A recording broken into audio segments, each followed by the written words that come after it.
Chapter 25, The Chinese Reach Out.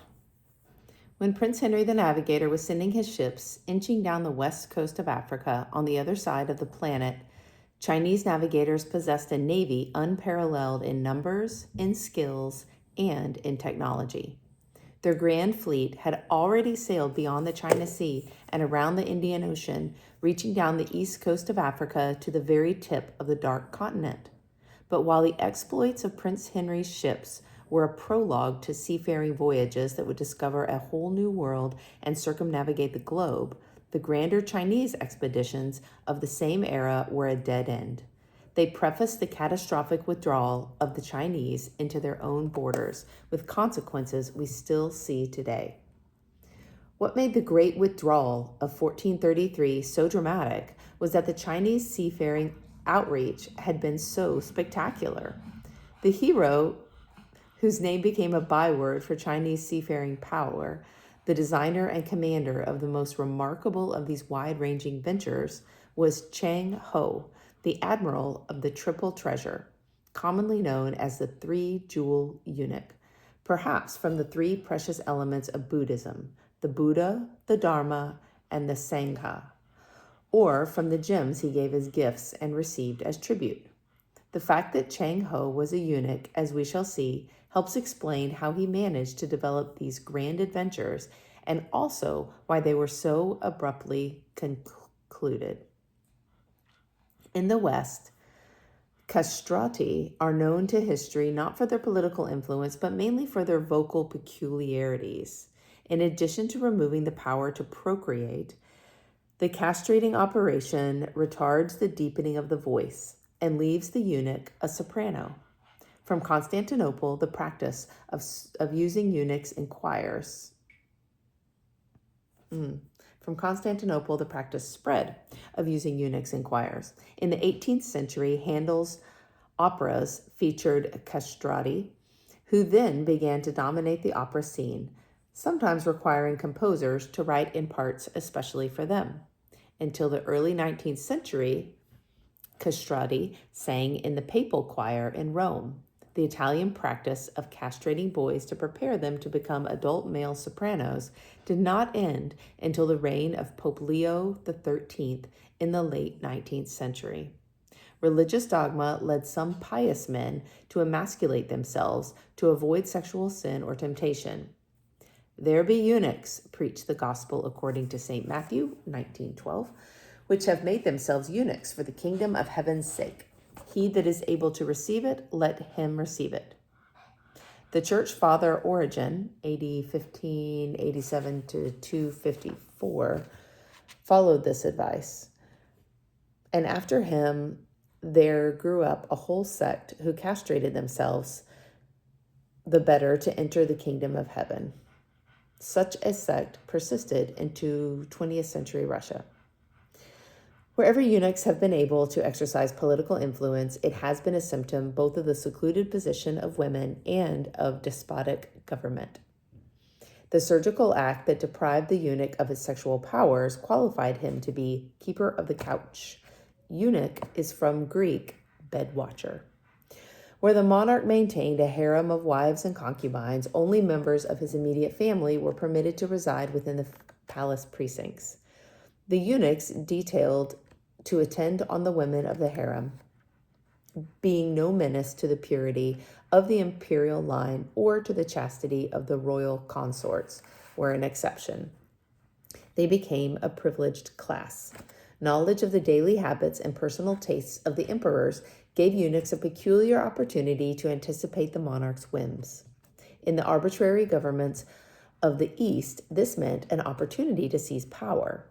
The power of eunuchs was conspicuous under the Byzantine emperors, when the brilliant Justinian I, codifier and preserver of Roman law, made the eunuch Narses, 478 to 573, one of his generals. This choice was justified when Narses led the Byzantine armies in Italy to drive out the Goths, Alemanni, and Franks in 553. The Ottoman sultans also put their eunuchs in commanding positions.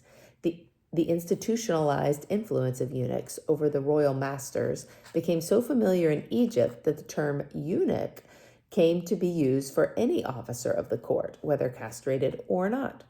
At times, people were tempted to call their government a eunuchy. Oh my gosh. Chinese imperial institutions proved peculiarly favorable to the power of eunuchs.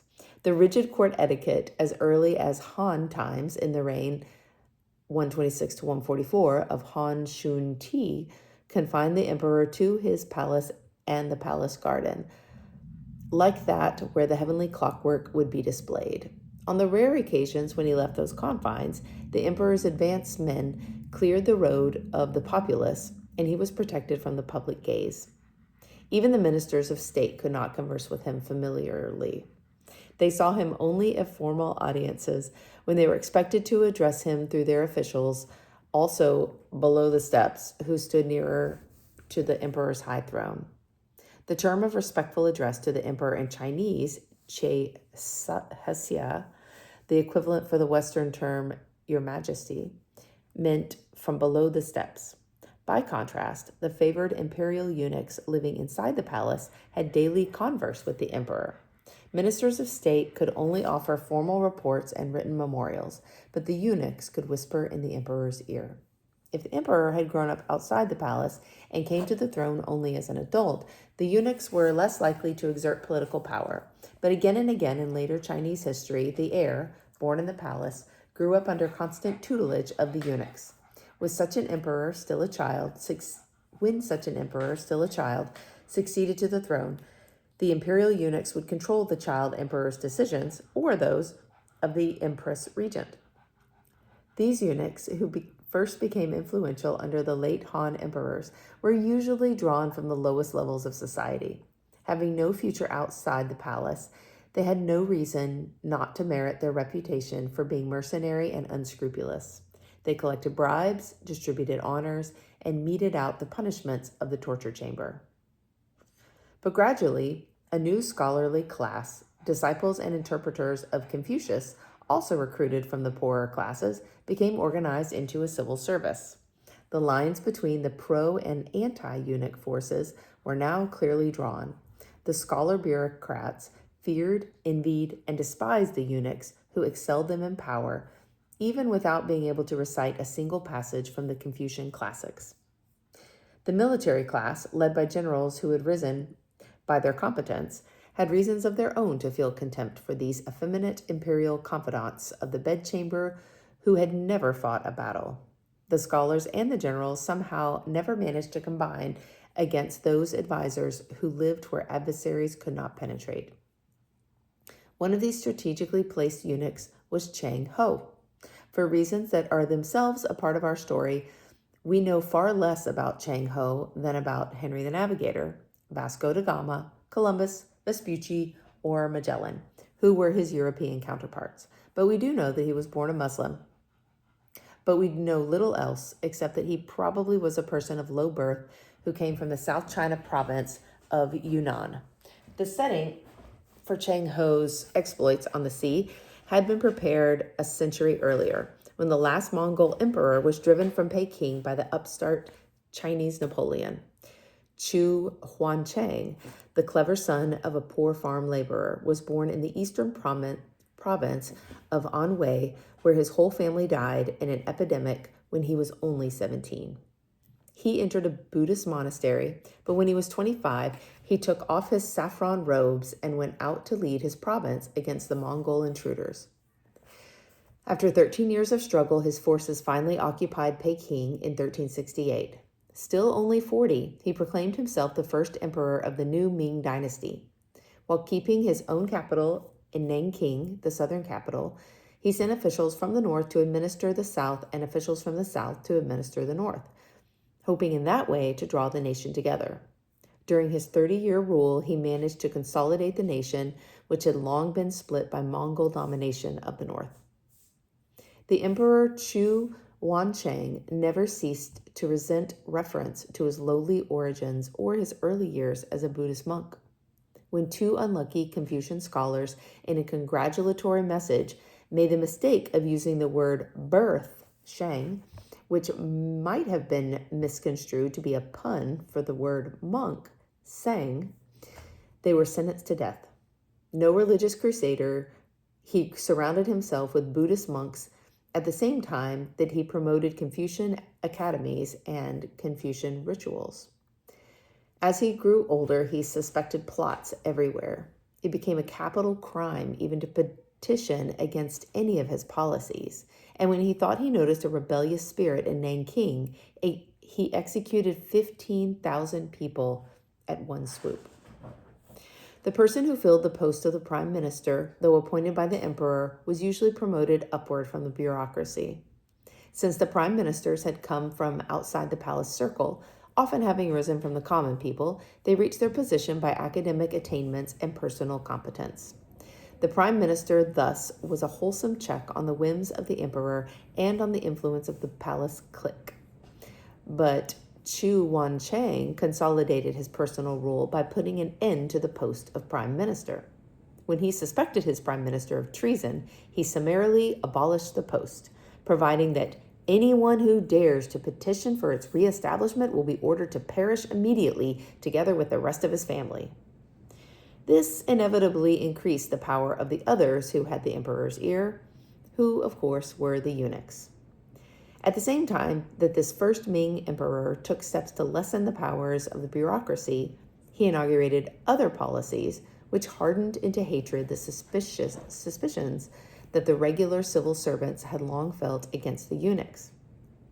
In a peculiarly contemptuous gesture, he defied the ancient Chinese tradition, reinforced by Confucian teachings, that a gentleman or scholar should never be humiliated. If a scholar failed in his duty, he could be ordered to his death and was expected to commit suicide. But he was not to be publicly degraded. But the parvenu Chu Wancheng seemed to enjoy humiliating his intellectual superiors. At his court, he made a public ritual of the flogging of high officials who seemed independent-minded or insufficiently sycophantic.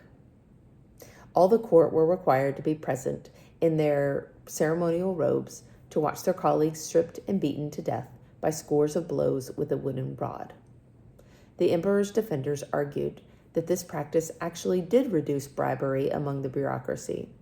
It was the eunuchs, with their intimate access to the emperor, who controlled and assigned these ritual floggings. After the 30-year rule of Chu Wancheng and the brief reign of his reformist son who championed the Confucian way, a palace revolt was engineered by Young Lo, 1359 to 1424, the emperor's uncle, with the assistance of the court eunuchs. Just as Kublai Khan had tried to build a Chinese empire for the Mongols, so Young Lo now set out to encompass the Mongol Empire for the Chinese. In 1409, he boldly moved his headquarters northward from Nanking, the southern capital, to Peking, the northern capital, on the very borders of Mongol power, defiantly close to the Great Wall. He reshaped Peking into a rectangle-dominated imperial capital with a violet-purple forbidden city, the abode of the emperor, at its very center, embellished by a splendid ensemble of palaces, terraces, artificial lakes and hills, gardens, and vistas of shrubs and flowers brought from the far corners of the empire. The megalomaniac Young Lo soon decided to send out naval expeditions with messages of his grandeur into all the surrounding areas. For the command, he chose Cheng Ho. These expeditions, 1405 to 33, the vastest until then seen on our planet, enlisted some 37,000 in their crews, in flotillas of as many as 317 ships. Vessels ranged in size from the largest, the treasure ship, carrying 9 masts, 444 feet long with a beam of 180 feet, down through the ranks of horse ship, supply ship, billet ship, to the smallest, the combat ship, which carried 5 masts and measured 180 feet by 68 feet. Ibn Battuta, a century earlier, and Niccolo de Conti, who was a passenger on a Chinese ship about this time, were both astonished that these vessels were so much larger than any they had seen in the West. Westerners also noted for the also noted the remarkable construction that prevented water in one part of the hull from flooding the whole ship. Bulkheads, a series of upright partitions dividing the ship's hold into compartments to prevent spread of leakage or fire, though then novel to Europe, were an old story in China. They were probably suggested by the septa, the transverse membranes of the bamboo. Already in ancient pre-Han China, this design gave the strength and resiliency that made possible the multi-storied ships which dazzled visitors from abroad, with their high overhanging stern gallery from which was suspended a gargantuan rudder with a blade of 450 square feet. These were only a few of the remarkable features of Chang Ho's navy. Of course, he used the compass and perhaps other directional instruments, along with elaborate navigational charts showing detailed compass bearings. Though the Chinese had long been using the grid for charting the land, Chang Ho's maps yield no evidence that they used latitude and longitude at sea. Chang Ho took his navy, we must not call it an armada, for it was not designed for battle, to every inhabited land bordering the China Sea and the Indian Ocean. Look at your map. For at least 500 years since the glorious Renaissance in the Tang dynasty, the Chinese had been trading overseas with the Islamic world. To their own maps, they had added the Nile, the Sudan, Zanzibar, and even some South Mediterranean places. Perhaps this knowledge came indirectly from Arab traders, but recent finds of Tang and Sung coins and porcelain all along the African coast, from Somalia to Zanzibar, suggest that the Chinese themselves were there. Chang Ho's expeditions were so well equipped with Chinese speaking the language of these places that they must have had long experience of dealing overseas. 7 expeditions reached farther and farther west. The first, which set out in 1405, visited Java and Sumatra, then Ceylon and Calicut. The following expeditions reached Siam, made Malacca a headquarters for visiting the East Indies, then went on to Bengal, to the Maldive Islands, and as far west as the Persian Sultanate of Ormuz at the entrance to the Persian Gulf. Pacific squadrons visited Ryukyu and Brunei, while others went farther westward from Ormuz to Aden at the mouth of the Red Sea, then southwestward down the African coast to Mogadishu in Somaliland, to Malindi north of Mombasa, and to the Zanzibar coast. The adventuring 6th expedition, 1421-22, within only 2 years, visited 36 states stretching the full width of the Indian Ocean from Borneo to Zanzibar. It was an ill omen for the grand enterprise when Chang Ho's patron, the Emperor Yung Lo, died in 1424. His successor supported the anti-maritime party by stopping the voyage planned for that year. Chang Ho's voyages then became pawns of the imperial succession. After the anti-maritime emperor's short reign, his successor, a maritime enthusiast, supported the 7th and most expansive of all the voyages, carrying 27,550 officers and men. This 2-year expedition, ranging farther than any of its predecessors, on its return in 1433, had established diplomatic or tributary relations with 20 realms and sultanates, from Java on the east through the Nicobar Islands all the way to Mecca on the northwest and far down the east coast of Africa.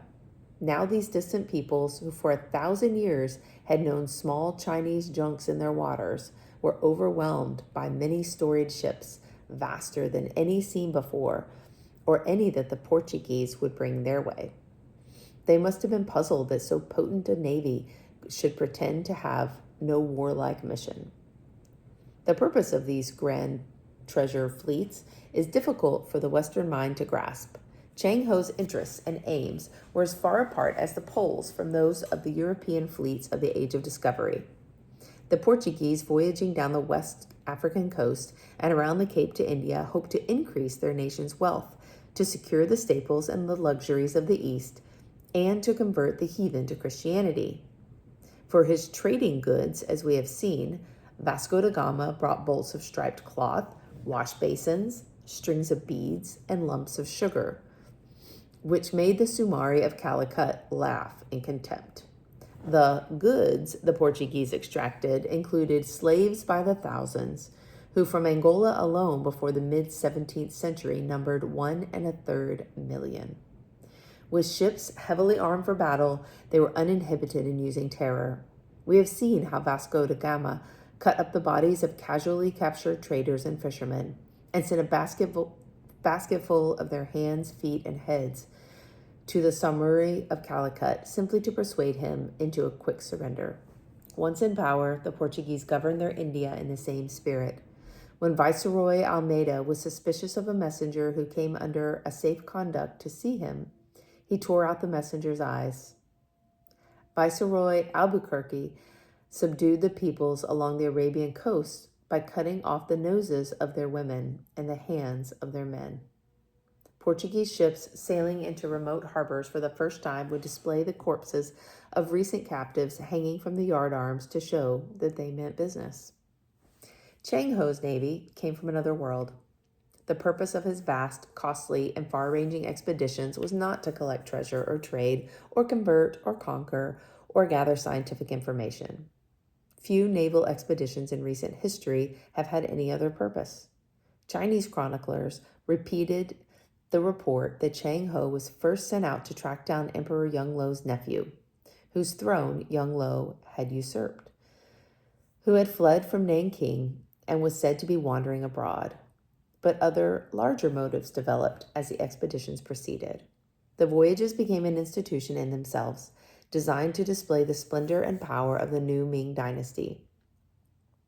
And the voyages proved that ritualized and non-violent techniques of persuasion could extract tribute from remote states. The Chinese would not establish their own permanent bases within the tributary states, but instead hoped to make the whole world into voluntary admirers of the one and only center of civilization. With this in mind, the Chinese Navy dared not loot the states that it visited. Chang Ho would not seek slaves or gold or silver or spices. Nothing would suggest that the Chinese needed what other nations had.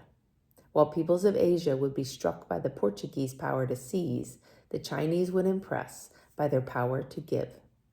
They would unwittingly dramatize the Christian axiom that it was nobler to give than to receive. Instead of shoddy trinkets and childish gewgaws, they offered treasures of the finest craftsmanship. European expeditions to Asia revealed how desperately Europeans wanted the peculiar products of the East. But the prodigal gestures of Chinese expeditions would show how content the Chinese were with what they already had.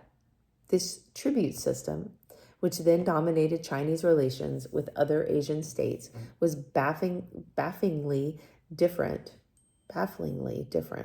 from any to which the Western mind had become accustomed.